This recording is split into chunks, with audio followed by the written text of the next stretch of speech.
Guys, we have some sad news. Gary Gensler has said he has been traumatized.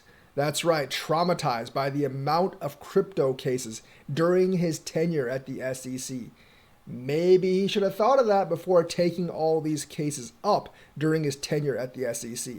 But to note, one of the reasons there were so many cases against crypto during his tenure is because there were a lot of referrals. So it wasn't just the SEC, there were a lot of industry players, maybe the banks themselves, or maybe people that got really screwed by crypto companies because we know there's plenty of them that actually made referrals to the SEC. You can actually report certain projects to the SEC and they can then decide if they actually take that case up or not. I suppose there were many, many people that invested in crypto and lost a lot of money in crypto. So they reported X company to the SEC. We saw several lawsuits, most of them failures, brought up by individuals against Ripple at that point. Same thing with Coinbase and Binance. So yes, the SEC was very, very vehemently anti-crypto, but they did actually have a lot of people referring these crypto companies to them.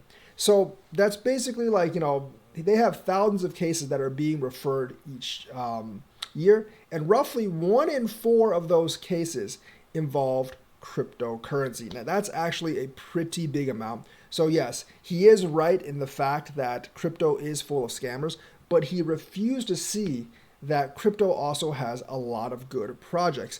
And the thing that he did the worst is he sued those good projects and did not go after the scammers. Plenty of time to go after FTX and a bunch of these other projects that rug pulled people, but he chose to go after like Binance, Ripple, Coinbase, things that were not rug pulls. So he admitted that the barrage of crypto-related cases, this is from Binance.com, during his time at the SEC left him traumatized.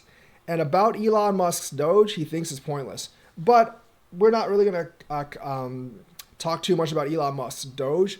But the traumatization of Gary Gensler might leave a smile on many people's faces because he traumatized a lot of us with a bunch of crypto lawsuits. So it's kind of gives you a happy feeling to know that he was counter traumatized by how much he got whacked by these crypto lawyers. Of course, he still attacked the crypto industry, saying it's a mess and it's riddled with scams. Now, I don't know about it being a mess, but riddled with scams, he is probably right. He said the 10,000 to 15,000 projects, many of them will not survive. That I can't disagree with him on. I think even the most vehement pro-crypto person will not disagree with him that many of them will not survive. I would say at least 95% of them will not survive. He compares the crypto space to high-stakes venture capital, except with more pump-and-dump schemes and fraud, which is also right. It is very much high-stakes venture capital with more schemes and fraud. That's actually not wrong. For Gary, it was less about innovation and more about survival of the markets, the investors, and maybe himself. So I think that's where he actually went wrong. It should have been about innovation. There's going to be a lot of failures. And, there were a lot of obvious Ponzi scams that he could have actually gone after and not gone after the big companies in that. Instead of trying to make everything a security, he could have just gone after the bad actors that were probably bad actors. Like, I think if he just went after say Hex, or he just went after, Terra Luna or something like that, I think he could have dug up a lot of stuff and people wouldn't actually have been against the SEC. But since he actually went after some prime companies that weren't actually running Ponzi scams, then that's when people actually got mad at him, because a lot of us invest in these big projects that have been up for quite a while and there aren't rug pulls, and he specifically targeted them instead of the other projects that were probably rug pulls.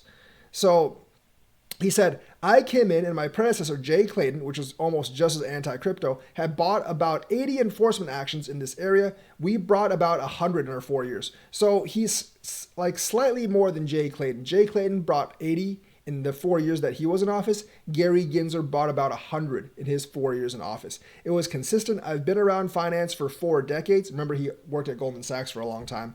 And everything in the markets trade on a mixture of fundamentals and sentiment at any given time. But I've never seen a field that's so much wrapped up in sentiment and not so much about fundamentals. He's also right about that. Crypto is almost entirely about sentiment. It's really not about fundamentals. There's very few earnings or anything. on any of these crypto chains. And even with these partnerships that might benefit the parent company, or that might benefit the parent company or organization, may not benefit the crypto investors. So it is all about sentiment in crypto. However, he failed to recognize that that's what the demand was for, and people basically wanted a decently unregulated trading market, which is why that's kind of the main use case of crypto right now, at least in the West. So he didn't really see that not only did the executives in the crypto industry hate him, basically everyone in the industry basically hated him, including the retail traders, because realistically, they didn't want his protection. They wanted him basically just to go after like the bad actors after those companies fell apart, and then otherwise let things run and leave it alone. And that's what he actually failed to recognize. But the thing is, like, he is still attacking crypto, although he is out of a job, obviously, and I doubt he's going to get any more jobs in the administration. He might have actually cost an election. And I don't think the crypto industry has any openings for him. Now, I think he should probably retire, being in his mid 60s.